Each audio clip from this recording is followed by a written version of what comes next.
My younger brother Caleb appeared to dislike me so much, and I have spent my whole life wondering why. It lacked jealousy. He was not the one underlined by favoritism or the ignored sibling. Caleb was, in fact, the golden child in every definition. Mom showered him like he could not do wrong. She handled his washing, cooked for him, and even assigned me schoolwork to help him. I had to fend for myself in the meantime. There were no handouts or special treatment. Looking back, I blame myself for allowing it. I was overly flexible and autonomous. Caleb asked for something, and I yielded. I reasoned that perhaps if I was kind enough, he might regard me as his brother at last. He never did, though.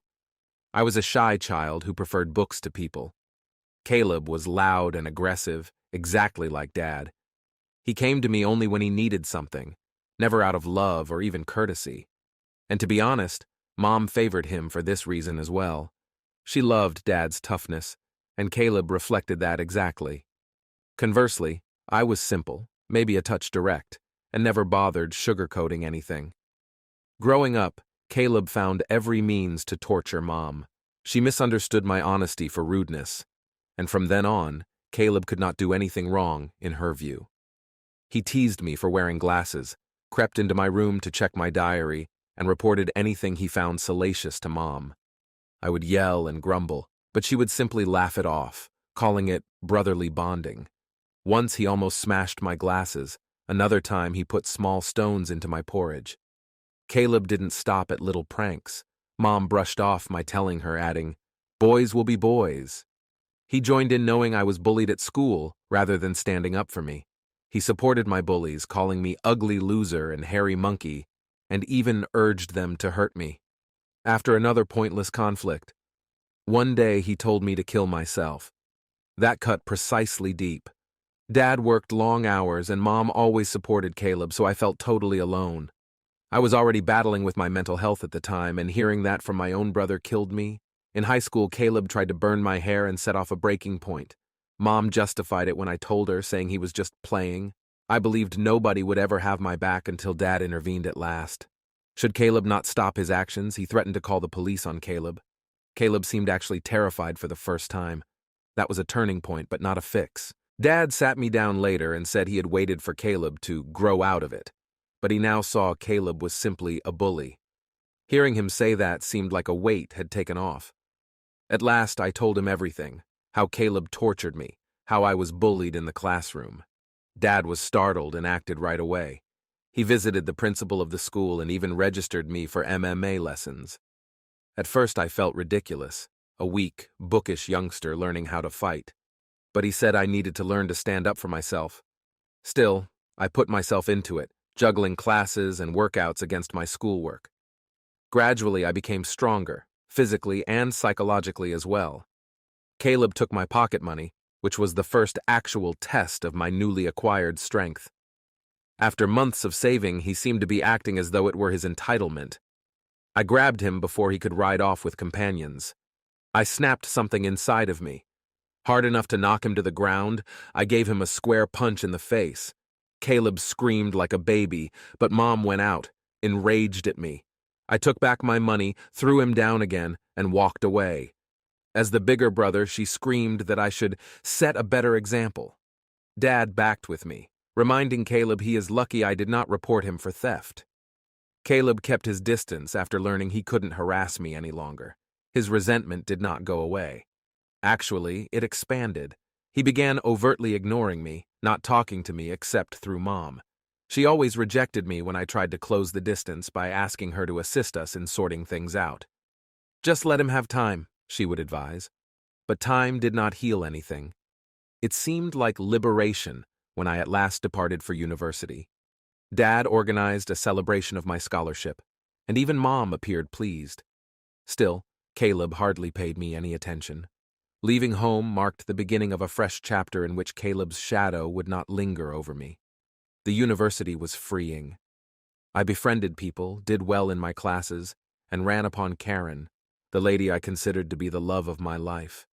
I felt for the first time as though I had a family of my own, but irony permeates life in a terrible way. I had no idea Caleb would manage to destroy that as well. Karen arrived in my life like a fresh air breeze. In all places, we got together at a frat party during my second year in college. We hit it right away when a mutual buddy introduced us. She was everything I lacked, vibrant, gregarious, and impulsive. She attracted me like a moth to a flame. She was pregnant by the time we graduated, and marriage seemed like the logical next step. Coming from a devout family, having a kid out of wedlock wasn't a choice. We got married straight after graduation. Though it was modest, just close family and friends, it was serene, and for the first time in years I felt as though my life was coming together. Of course, Caleb was there too, silently seated in the corner during the ceremony. Karen was my ideal girl, and I imagined we would grow old together. He said little and hardly even offered a congruence. Caleb was that for you. Far off, sour, and overly preoccupied in his own universe, not caring about mine. I did not, however, linger over it. After Karen, that was sufficient. We started married life, and things were good for a while. Henry, our kid, was born, and I put myself into being the best father and husband I could be. Though young, Karen and I had aspirations, ideas, and a shared future vision. Though life had other ideas, I thought we would weather any storm that came our way. I was shocked the first time Karen proved disloyal. It was with a married colleague, and learning about it seemed as though the ground underfoot collapsed. She pleaded for forgiveness when I confronted her, saying it was a mistake, a slip in judgment. We split for a bit, and throughout that time I fought with whether or not to give her another go. At last I decided to pardon her. We were young, and I wanted Henry raised in a broken household. Then it happened once more a few years later. This time it was with her ex-boyfriend, someone she ran across on a visit to see her family. Confession felt like a stab to the heart. Still, I pardoned her once more. People make errors, I reminded myself. We could rebuild. Henry would benefit from having both parents living together. For a while, it seemed as though things would improve. I clung to that hope. Karen started to pay closer attention and show up in our marriage. We began once more planning and discussing the future. I wanted to think she had changed, that we would have at last passed the betrayals. Then, 3 months ago, my entire world collapsed. It began with Karen seeming distant, spending more time at work and arriving home late. Deep down, though, I knew the trust was broken and I could never quite let go of the mistrust. She stunned me when I addressed her and left me whirling. She said she had been having an affair for some years, and to further the situation, she was unsure Henry was even mine. Her icy, indifferent attitude added to the hurt. She answered as though she were admitting a small error, not undermining the basis of our life. To whom was it? For what length of time has this been continuing? What then? Her answer was first evasive and unclear. Then, at last, she dropped the name Caleb. The universe appeared to slink on its axis as the words sank in. Caleb, my tormentor, shadow, the one person who had always sought to bring me down, had been sleeping with my wife. Not once, not just in the heat of a moment, but over years. Karen told me it began years ago when she first met my family around Thanksgiving. Over the holidays she stayed with us. Caleb, of course, had been kind to her. At the moment I felt relief, and wondered maybe he was at last trying to fit in. I was very naive.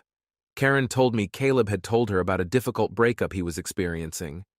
She sensed an emotional, sensitive side to him that I never had. They became buddies, and finally things got more intense. She said it began as benign flirting, but one thing led to another, and before she knew it, they had passed a line impossible to reverse. Hearing her say this made me queasy. Trying to filter out the picture of them together, I closed my eyes, but it was difficult. She nodded when I inquired whether she had lately seen him. She said she and Caleb stayed in touch even after we were married. They slipped off to hotels, misled about business trips, and kept their affair under cover of darkness. She said their chemistry was indisputable, but she couldn't bring herself to leave Henry since I was a good father to him. Her comments were like knives, each one piercing harder than the next. She did not love me, at least not as I had imagined her. She stayed for guilt, convenience, and dread of being the one to call it quits. Also Caleb? He turned around to enjoy it. I didn't scream. The brother who had tormented me my whole life had discovered a method to attack the core of everything I valued. I not yelled. I left after only stuffing my luggage. Saying we could work things out, and that mistakes happen in every marriage, Karen begged me to stay. She sobbed, begged, and even tried to guilt me by mentioning Henry. Nonetheless, I couldn't. Not for this, nor could I pardon her once more. Not when the treachery ran so strong. The next day I headed straight to my parents. They required knowledge of the truth. When I told them, my mother first denied it. Her dear Caleb could do such a thing, which she found unbelievable. But the truth leaked out when I confronted Caleb in front of them on a call. He first tried to blame Karen, calling her manipulative and characterless. Then, when I questioned him, he turned arrogant, disparaging me for being the less attractive sibling. He had no guilt. None. Caleb relied not on one thing, though. Dad was listening. Caleb's golden reputation did not shield him for the first time in our lives. Dad grabbed at him, putting out the whole weight of his treachery. He advised Caleb he was cutting him off. No more financial help, no more college money, nothing. Caleb was on his own. He lacked a deft reply for once. He was shocked into silence, the truth of his deeds at last striking him. And I felt vindicated, first of all in years. The tables now reflected different things.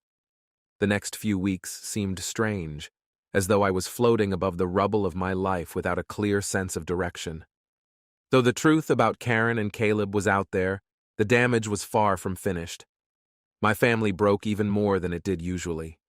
For me, it was like being caught in a dream I couldn't wake from. My mother was torn between denial and grief, and my father, stern as always, seemed determined on cutting Caleb off totally. Closing my eyes would cause me to envision Karen and Caleb every time. Now, all the times she had lied about work trips or remained late at the office made sense. My mind would go back to Thanksgiving, to those little meaningless events when I thought Caleb was at last opening to me thanks to Karen. Rather, he was getting ready for her. I stayed in a motel for a few days after divorcing Karen.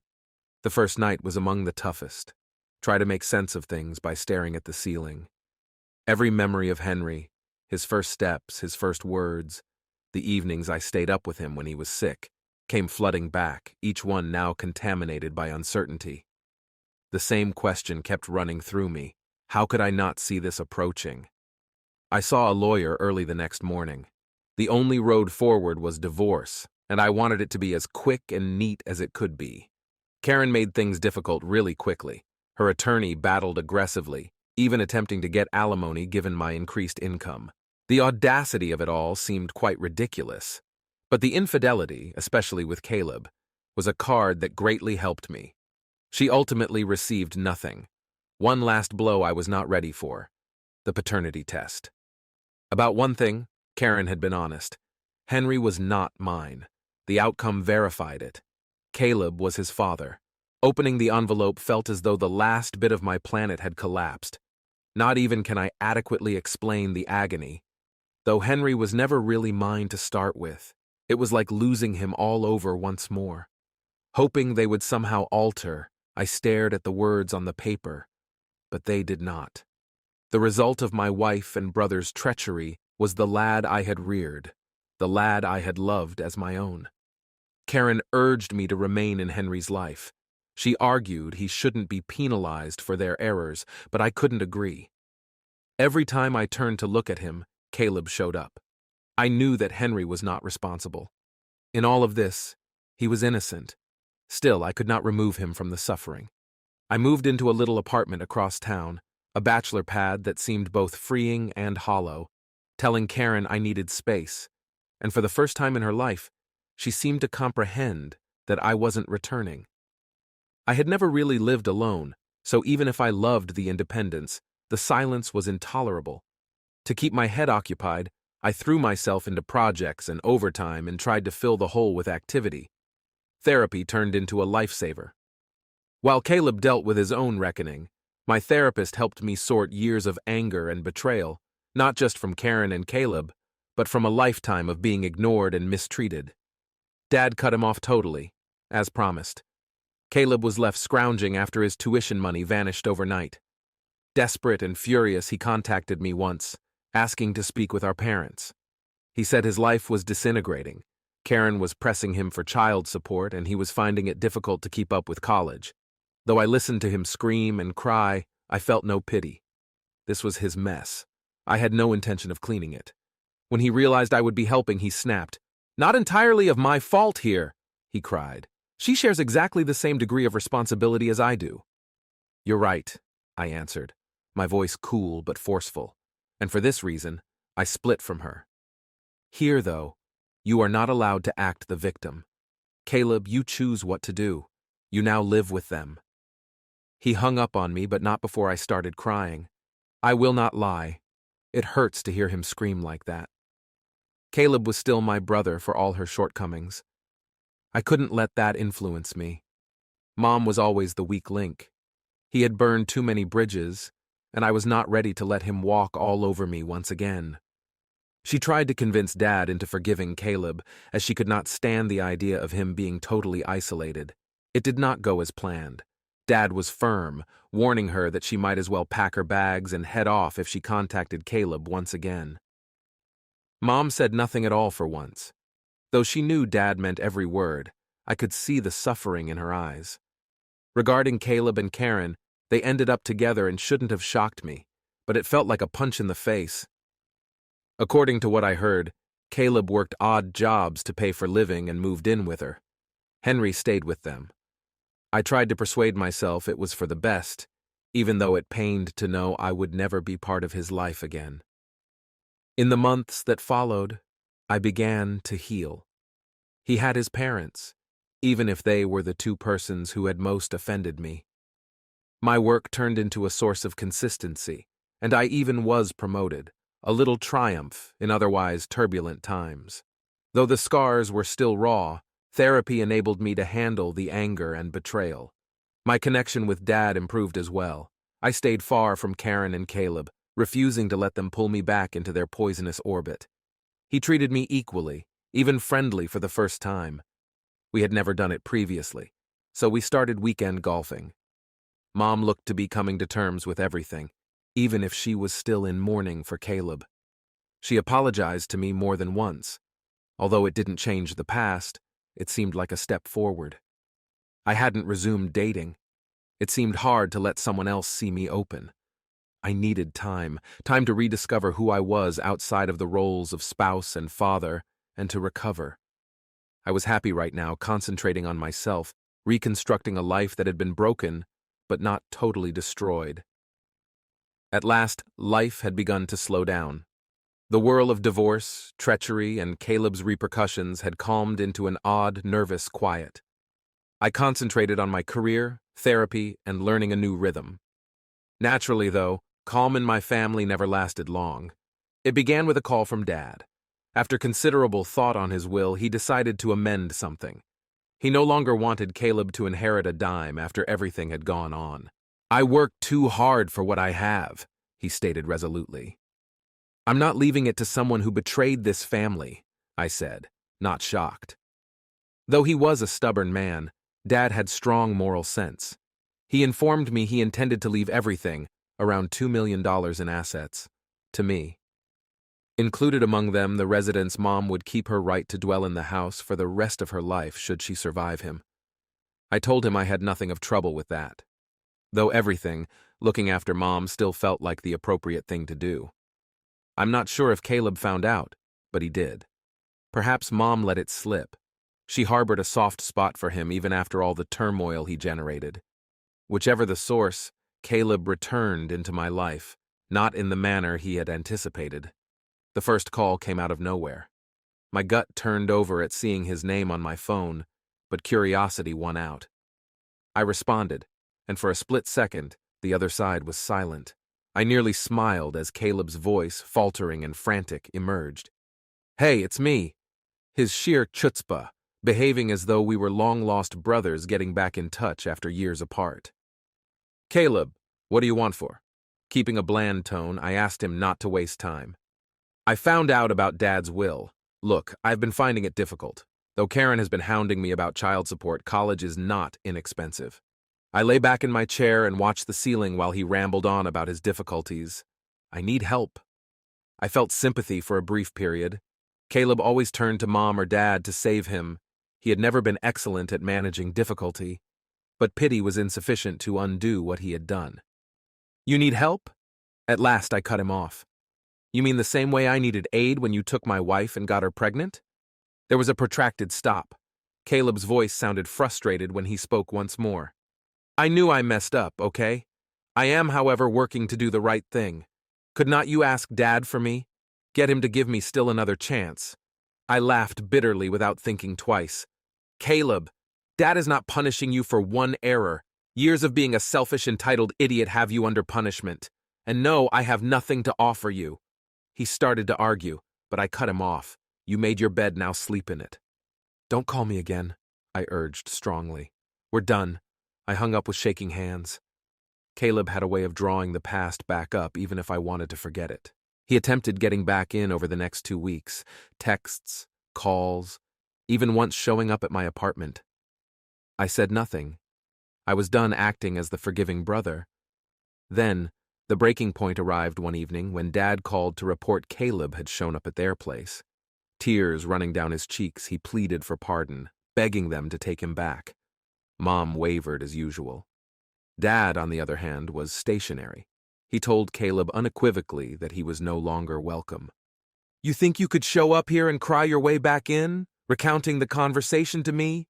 Dad had added, "It doesn't work like that. You broke this family. You sided with your brother against." Hearing it made me sad, yet also filled with vindication, as there is no returning from that. Mom's favorite has always been Caleb, so seeing her struggle with this hurt more than I could have imagined. Though not for his benefit, part of me wished to pardon him for hers. But every time I considered Henry, about the life I had created on a foundation of lies, I could not bring myself to let him back in. The last straw came a week later. Mom said she had shared with Caleb Dad's will, her voice quivering. "He's my son," she added. "I couldn't just stand by and watch him suffer."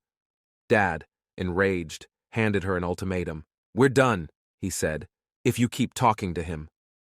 Mom backed down once, not living in a house where betrayal is excused. Though I disagreed with it, I could see where Dad was coming from. Regarding Caleb, he looked to have reached rock bottom. He had split our family, and the only way forward seemed to be to shut him out entirely. Word went out that he had dropped out of college, unable to pay the tuition. Living together, he and Karen were re-raising Henry as best they could. According to what I heard, Caleb took part-time repair jobs. Though little, it was something. I tried not to give them much thought. Therapy helped me sort the anger, the betrayal, but it did not remove the wounds. Every so often I would find myself wondering what Henry was like, whether he was happy, if he would grow up to be like Caleb. Still, those ideas passed through quickly. Not without revisiting past hurts, I knew I could not be in his life. Ultimately, Caleb's desperation served as a reminder of the life I had left behind. I had chosen my road, he had selected his. I felt like I was in charge, not of him, not of my parents, but of myself, for the first time in years. "Look, man, I messed up," Caleb said, his voice raw, like he hadn't spoken in days. I leaned back in my chair, feeling a mix of incredulity and rage. "I know what I did was unforgivable. Hell, I don't even expect you to talk to me after everything, but I need you to hear me out." Years had passed since I had heard from him, and now, following all the damage, he wanted to talk. Part of me wanted to hang up right then and there, to cut him off exactly as he had done from all those years out of my life, but I grabbed on because of something in his voice, that desperation. "Go ahead," attempting to keep my voice steady. "I know I don't deserve forgiveness. Hell, I don't even deserve a chance. But I need help," Caleb said, his words flowing quickly. My mind was a battlefield, split between the brother I once fought so hard to connect with and the man who had ruined everything I loved.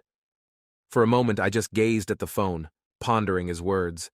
I screwed up with Karen, and I've lost everything. Mom and Dad cut me off, and now they won't talk to me either. I don't know where else to go." I considered what he had done, about how he had ruined my family, about how he had betrayed my confidence and rocked my life, and he was back now, seeking my assistance. Assistance? Why should Caleb, I ask you? At last, the words came out colder than I had meant. You have been only a thorn in my side. You need something, hence you lied, deceived, and now you're crawling back. Just exactly what do you believe I owe you? On the other side of the line, there was a long stop. Caleb's breath came to me as faint, erratic. I expect nothing from you, he answered softly. Where else would I be able to turn? I was ignorant. I believed I could get everything from you, but I now have nothing. The quiet that followed seemed oppressive. I wasn't sure if I ought to be furious or sad for him. Perhaps both. Still not ready to accept him back into my life, though. Not after all he had done. You got yourself into this mess, Caleb, I murmured, sounding harsh. And you will have to work your way out of it. I have my own life to reconstruct. I am not your rescuer. He gasped sharply from his end and then heard him moving, maybe in pace. He said, I know, in whispers.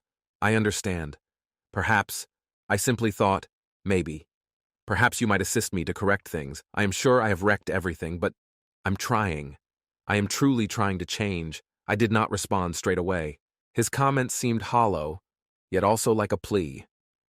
From him I had heard these types of phrases before, promises broken often.